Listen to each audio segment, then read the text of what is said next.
Hello everyone, welcome to the Equity Dream channel.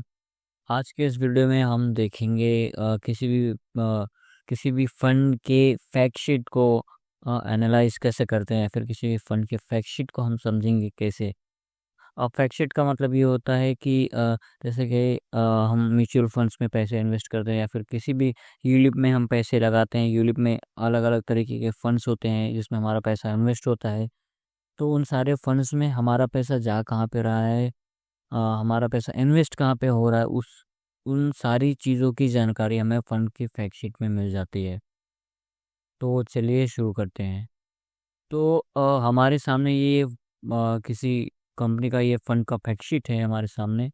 तो हम इसको एनालाइज करेंगे और इसको देखेंगे, समझेंगे, इसके सारे कंपोनेंट्स को समझेंगे, इसमें जो भी कॉन्सेप्ट्स हैं उन सारी चीज़ों को समझेंगे कि हम जो पैसा इन्वेस्ट करते हैं किसी भी फंड में, चाहे वो यूलिप में हो, चाहे वो म्यूचुअल फंड में हो या फिर कहीं पर भी हो, तो हमारा पैसा लास्ट में जाके इन्वेस्ट कहाँ पे होता है और हमें कितना रिटर्न मिल सकता है उस फंड से।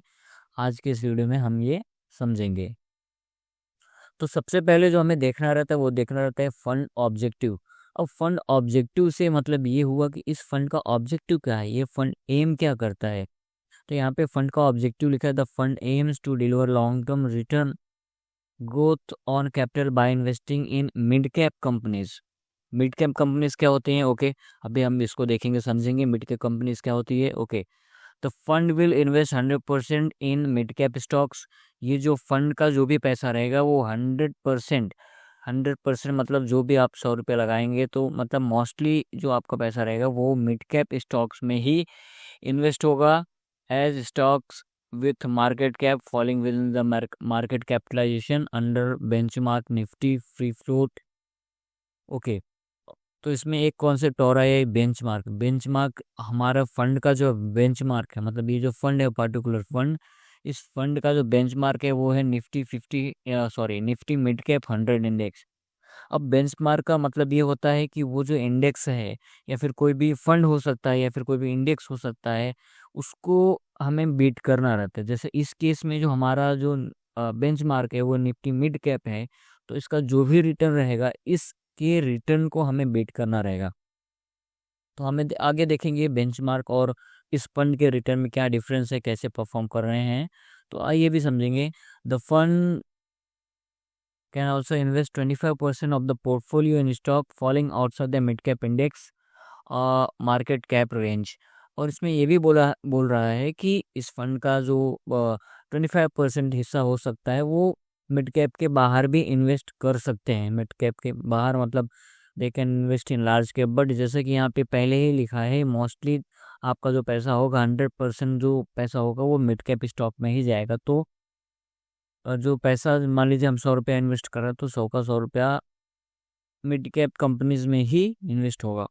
ओके, यहाँ पर ये भी लिखा है 10% of the portfolio in fix income instrument और कैश डिपॉजिट या फिर मार्केट इंस्ट्रूमेंट में भी इन्वेस्ट हो सकता है। मतलब यहाँ पे ये भी बोल रहा है कि अगर 100 रुपया आप इन्वेस्ट करते हो, उस 100 रुपये में से 10% जो है वो मनी मार्केट इंस्ट्रूमेंट या फिर कैश में या फिर डिपॉजिट में भी इन्वेस्ट किया जा सकता है। तो बेसिकली मोटा मोटा हमें अब तक ये समझ में आया है कि ये जो पार्टिकुलर फंड है इसका जो मेन ऑब्जेक्टिव जो है इन्वेस्टिंग का वो रहेगा मिड कैप कंपनी में इन्वेस्ट करेगा। अब चाहे तो वो मिड कैप से 10% मतलब जो टोटल जो आप पैसा इन्वेस्ट करोगे उसका 10% जा सकता है उसमें, और मनी मार्केट में इंस्ट्रूमेंट में भी जा सकता है, बट मोस्टली आपका जो पैसा रहेगा वो मिड कैप कंपनीज में ही इन्वेस्टेड रहेगा।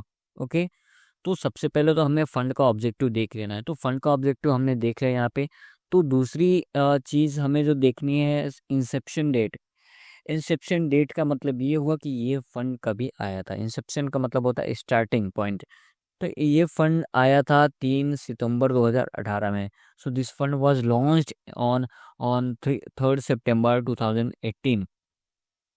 तो ये ऑलमोस्ट 18, 19, 20, 21, 22, 23, 24, 25, 25 ऑलमोस्ट 6, 5.5 साल 6.5 साल पुराना ये फंड है।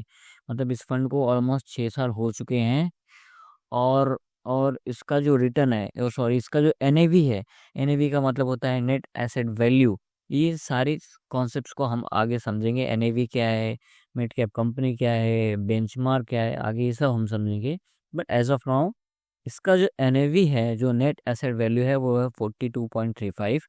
एंड फॉर योर इन्फॉर्मेशन, अगर कोई भी नया फंड आता है, एनएफओ आता है, एनएफओ का मतलब हो गया न्यू फंड ऑफरिंग। तो जब भी कोई भी नया फंड आता है, उसका जो एनएवी रहता है वो 10 रुपये ही रहता है, 10 रुपये से शुरुआत होता है। बट 6 साल में ये 10 रुपये से बढ़ के 42.35 पर इसका एनएवी पहुंच चुका है। ओके, तो हमें अब तक ये समझ में आ गया फंड का ऑब्जेक्टिव क्या है, फंड किस तारीख को शुरू हुआ था, कितना पुराना फंड है, इस फंड का एनएवी अभी क्या है, वो हमने देख लिया। देन नेक्स्ट इम्पोर्टेंट थिंग जो हमें देखना रहता है कि इसका फंड मैनेजर कौन है। फंड मैनेजर जो है, ये इसके फंड मैनेजर जो है निशित ढोलकिया, ये हैं। और निशित ढोलकिया जो है 7 इक्विटी फंड्स को मैनेज कर रहे हैं और एक हाइब्रिड फंड को ये मैनेज कर रहे हैं। मतलब निशित ढोलकिया जो फंड मैनेजर है, वो टोटल 8 फंड को मैनेज कर रहे हैं, जिसमें से 7 इक्विटी फंड है और एक हाइब्रिड फंड है, इसको ये मैनेज कर रहे हैं। और एयूएम जो है इस फंड का, एयूएम का मतलब हो गया asset under management. Asset under management से ये मतलब हुआ कि इस फंड में टोटल कितना पैसा इन्वेस्टेड है। तो इस फंड में टोटल जो पैसे इन्वेस्टेड हैं वो है यहाँ पे 10,50,832 इन लैख। मतलब इतना इंटू लैख इसमें पैसे इन्वेस्टेड है। मतलब ऑलमोस्ट 10,50,832 इंटू लैख करेंगे तो भाई कितना होगा। ओके, तो मतलब ओवरऑल इतना पैसा इसमें इन्वेस्टेड है। और आपका जो जो अभी यहाँ पे एसेट कैटेगरी जो ये लिखा है, एसेट कैटेगरी में हमें ये मिलता है कि हमारा जो पैसा है वो कहाँ जा रहा है। तो यहाँ पे देखिए इक्विटी में जो है 90 to 100% इक्विटी में जा रहा है। 92.75% एक्चुअल जो परसेंटेज जो है इक्विटी में जो इन्वेस्ट हो रहा है, 92.75% of our investment is being invested in equity and 6.87% of our investment is being invested into money market instruments. Okay, तो मनी मार्केट इंस्ट्रूमेंट भी हम समझेंगे होता क्या है। बट जो हमारा फंड का जो मोस्ट ऑफ जो पैसा है वो इक्विटी में जा रहा है, 92.75% इक्विटी में जा रहा है, 6.87% मनी मार्केट में जा रहा है and 0.3% net current asset. Net current asset का मतलब हुआ छोटे मोटे जो एसेट्स हैं उसमें, तो 0.3%। तो सबसे ज़्यादा पैसा इक्विटी में इन्वेस्ट हो रहा है क्योंकि ये एक मिड कैप फंड है। ओके, फिर दूसरे जो हमें देखना रहता है वो देखना रहता है सेक्टर एलोकेशन। सेक्टर एलोकेशन का मतलब ये हुआ कि हमारे जो पैसे हैं वो किस सेक्टर में इन्वेस्ट हो रहे हैं।